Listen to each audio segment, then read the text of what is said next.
rapporté Al-Bukhari Muslim d'après Jarir ibn Abdillah Al-Bajali radiyallahu anhu قال كنا عند النبي صلى الله عليه وسلم فنظر إلى القمر ليلة البدر.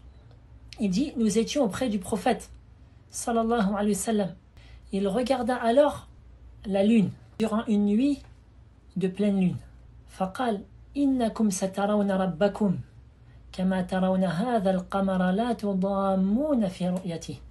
Certes, vous verrez votre Seigneur tout comme vous voyez cette lune, c'est-à-dire que c'était la pleine lune. لا تضامون في رؤيته. Lorsque les gens regardent la pleine lune, ils n'ont pas besoin de se pousser les uns les autres ou de se bousculer pour regarder cela. De plus, le fait de regarder la lune ne cause aucun tort à la personne. Et c'est ainsi que les croyants verront leur Seigneur le jour de la résurrection. C'est-à-dire qu'ils n'auront pas besoin de se pousser les uns les autres pour voir leur Seigneur subhanahu wa ta'ala.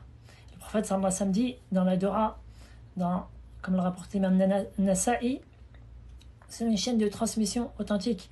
Was'aluka ladhata nazari ila wajhik. Et je te demande la douceur de voir ton visage, car c'est la meilleure des récompenses et la meilleure des douceurs, qu'Allah nous l'accorde.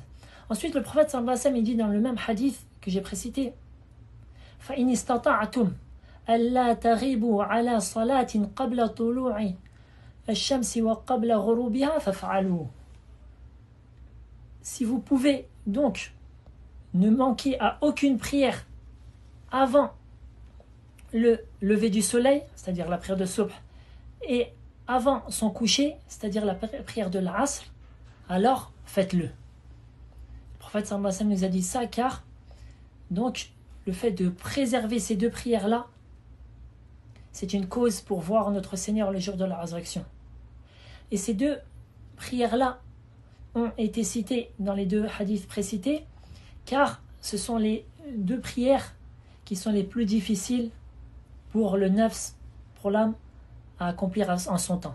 Et donc celui qui les accomplit bien alors que c'est les plus faciles, eh bien, min bab aoula, a fortiori, il accomplira bien les restes des prières.